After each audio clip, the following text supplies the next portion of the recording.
Hello viewers, কেমন আছেন সবাই? আশা করি আপনারা প্রত্যেকে নিশ্চয়ই ভালো আছেন। তো আমার বাইকের বয়স অর্থাৎ পালসার NS160 সিঙ্গেল ডিস্কের বয়স 50,000 কিলোমিটারের কিছু বেশি অলরেডি হয়ে গেছে। আর এই 50,000 কিলোমিটার হতে না হতেই সবচেয়ে বড় একটা সমস্যার মধ্যে পড়ছি, সেটা হচ্ছে সেলফ মোটরের সমস্যা।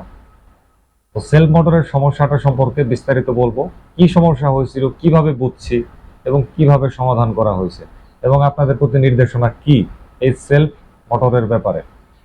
তো সবার আগে বলবো, 50,000 কিলোমিটারের কিছু বেশি হওয়ার পর আমার সেলফ মোটর সম্পূর্ণরূপে অকেজো হয়েছে। তো আমি বলেন এই সেলফ মোটরের উপর কি রাগ করতে পারি? যদি রাগ করি তাহলে সেলফ মোটরের প্রতি মারাত্মক রকমের এটা কিন্তু জুলুম হয়ে যাবে, অন্যায় হয়ে যাবে। তো এই অন্যায় আমি করব না। আমি চরম লেভেলের খুশি, 50,000 কিলোমিটার পর্যন্ত একটানা এই সেলফ মোটরটা আমাকে সার্ভিস দিছে, এবং সে এমনভাবে নষ্ট হয়েছে যে তাকে আবার রিপেয়ার করে সুন্দরভাবে আরো দীর্ঘ সময় ব্যবহার করা সম্ভব। ঠিক আছে, এটা হচ্ছে সবচেয়ে বোনাস পার্ট আর কি। এখন ব্যাপার হয়েছে, এই রাস্তায় একদিন চলতে চলতে হঠাৎ করে বিজয় সরণি সিগন্যালে পড়লাম।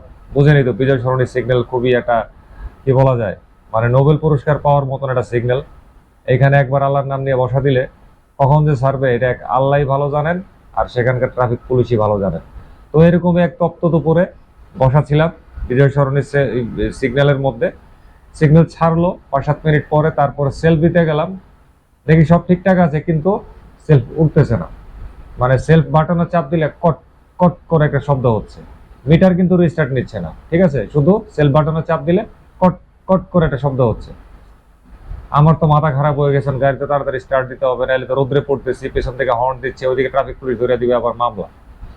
সাথে সাথে কিক স্টার্ট দিয়ে তারপরে জায়গা পার হইলাম, ওই পারে গিয়ে দাঁড়ায় চেক করে দেখলাম যে না, সেই কটকট, কিন্তু সেলফে আর কাজ করছে না। আমার আর বুঝতে দেরি নাই যে আমার সেলফের কার্বন সম্পূর্ণরূপে ড্যামেজ হয়ে গেছে। যদি এরকম হইতো যে কোনো কট কট করতেছে না, তাইলে আমি প্রাথমিকভাবে ধরে নিতাম যে আমার সেলফের কয়েলটা সম্ভবত কেটে গেছে বা পুড়ে গেছে বা জ্বলে গেছে। যেহেতু কটকট করতেছে মানে সেলফ মোটরটা রেসপন্স করতেছে, তো এই রেসপন্সটা পূর্ণতা পাচ্ছে না একমাত্র কার্বনের কারণে। কার্বনটা একেবারে ক্ষয় হয়ে গেছে। তো এরপরে কি আর করার, সরাসরি চলে গেলাম একটা সার্ভিস সেন্টারে। সার্ভিস সেন্টারে গিয়া খোলাইলাম এটা। খোলাইতে গিয়া করছে হচ্ছে আরেক ঘটনা। কি হয়েছে ঘটনা, সেটা হচ্ছে সেলফ মোটরটা খুলতে গেলে পালসার NS160-র ডান পাশের যে ক্লাসের যে বক্সটা আর কি, ক্লাস বক্সের একটা নাট খুলতে হয়। তো ওই নাটটা খুলতে গিয়া দেখা গেছে কি আমার ওই নাটের মাথাটা সিজ হয়ে গেছে। মানে ওইটার মধ্যে যে এই দিয়া যে ঘুরাবে প্রেসার দিয়া, টি দিয়া, ওইটা ঘুরাইতে গিয়ে স্লিপ করতেছে, মানে ওইটা আসলে সিজ করছে, যার ধরুন স্লিপ করছে। তো এখন লাগছে তো আরেক দরবার, এখন কি আর করার। এরপরে এটারে নিয়ে বাইক নিয়ে আমার যাইতে হয়েছে আবার লেদের দোকানে। লেদের দোকানে গিয়ে তারপরে ওই সিজ হওয়া নাটের মাথায় আলাদা একটা লোহার ধরায় ঢালাই টালাই দিয়ে তারপরে প্রেসার দিয়ে এটারে খুলে আনতে হয়েছে।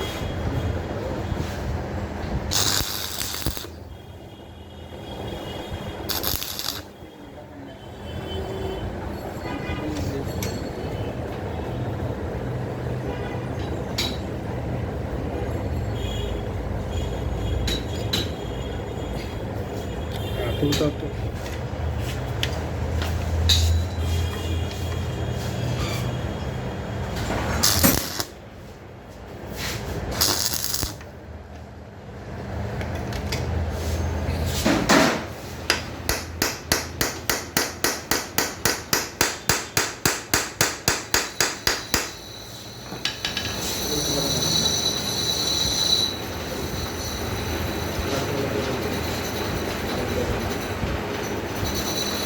একটু ঘুরছে মনে গেছে। এই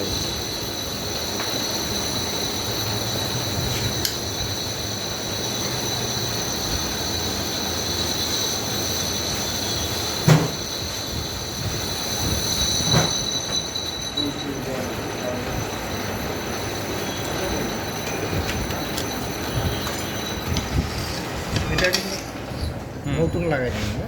এটা তো পুরান, এটা গাড়ির সাথে। না, নতুন লাগাই দিন। হ্যাঁ নতুন, অবশ্যই নতুন লাগাবো, এটা তো বাদ। যাক, তাও অল্পের উপর দিয়ে গেছে। মুখার মতন এত বড় কবলে আমি পড়ি নাই। এরপরে আবার চলে আসলাম সার্ভিস সেন্টারে। আসার পরে সেলফ মোটর খোলা হইলো। পুরা গু হয়ে গেছে, কল কল।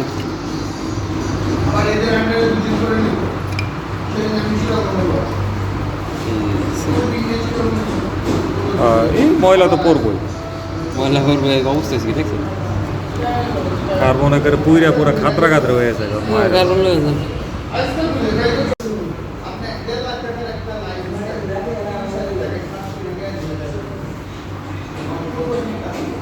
কাজ করে দেবে, কাজ করে বাড়ি দেয়।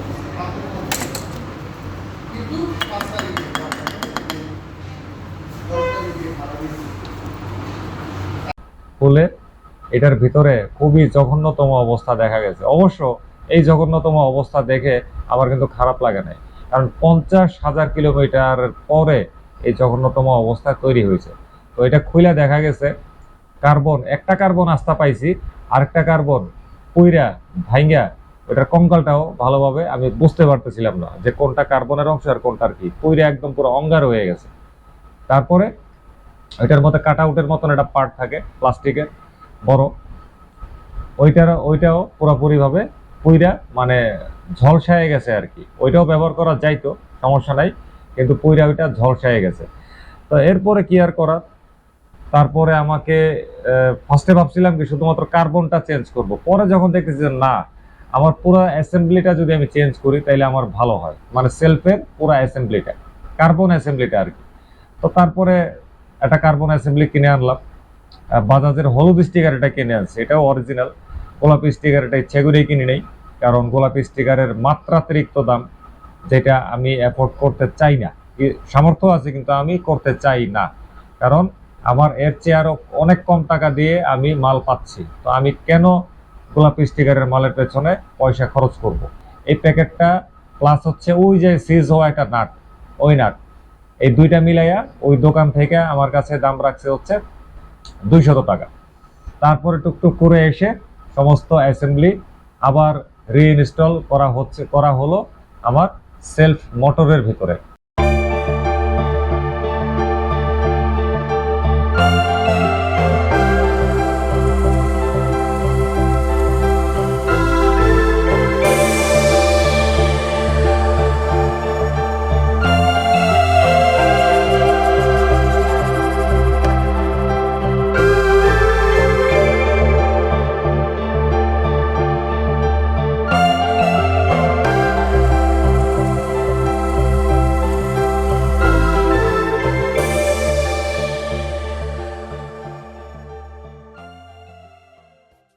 এবং তখনই কিন্তু আমার ভেতরটা আনন্দে আরো বেশি ভরে ওঠে, কারণ আমার সেলফের যে মোটরটা সেইটার নতুন কার্বন, তারপরে টোটালি যে সেটটা আমি নতুন বসাইছি কয়েলটা বাদ দিয়ে আর কি। তো এই অল্প একটু অ্যাসেম্বলি চেঞ্জের কারণে বা নতুন করে বসানোর কারণে আমার সেলফের মোটরটা কিন্তু আরো একটা লং লাইফ পেয়ে গেল। বাকিটা আল্লাহ ভরসা, লং লাইফ আমি প্রাথমিকভাবে দিতে সক্ষম হয়েছি। তারপরে গাড়িটারি সব ঠিকঠাক করলাম, স্টার্ট দিলাম। স্টার্ট দেওয়ার পরে মনের আনন্দে সার্ভিস সেন্টারে থেকে চলে আসলাম। আর এই সার্ভিস সেন্টারে এটা কাজটা করাইছিলাম হচ্ছে রাইডার্স চয়েসে সেজার ভাইয়ের দোকানে। তো সার্ভিসের জন্য আমি সর্বমোট দিয়েছিলাম 250 টাকা। লেদের দোকানে যে পট্টি মেরে ঝালাই দিয়ে খুলছি না, ওই দোকানে দিছি হচ্ছে 50 টাকা। 50 টাকার বেশি এটার বিল কখনোই হইতে পারে না। অনেক লেদের দোকানে কিন্তু মিথ্যা কথা বইলা বা চাপাবাজি কইরা ভাই এই হয়েছে সেই হয়েছে এগুলো বইলা, অনেক মিথ্যা কথা বইলা 100-200 টাকাও আপনার কাছে দাবি করতে পারে। কারণ আমাদের দেশের লেদের দোকানের ব্যবসায়ীদের ক্যারেক্টার কিন্তু ঠিকই এরকম, আমার নিজের অভিজ্ঞতা থেকে বলতেছি। তো এই যে ঝালাই দিয়ে একটা নাট খুলছি মাথায়, এটার বিল হচ্ছে আমি দিছি 50 টাকা। তো আপনারা 50 টাকার বেশি কেউই দিবেন না। আর মাল হলুদ স্টিকারের যেটা বলছি, এইটা আসলে 200 টাকার কিছুটা কম, কারণ আমার এটার সাথে নাটের মূল্যটা কিন্তু অ্যাডজাস্ট হয়েছে। আমি কিন্তু দুইটা মিলাই বলছি 200 টাকা, তো ওইটা 200 টাকার কম, এই হচ্ছে ব্যাপার। তাছাড়া আপনারা কিন্তু এএসকে বা এসকে ইন্ডিয়ান কিছু ব্র্যান্ড আছে, ওদের এই মালগুলা কিন্তু কিনতে পারেন।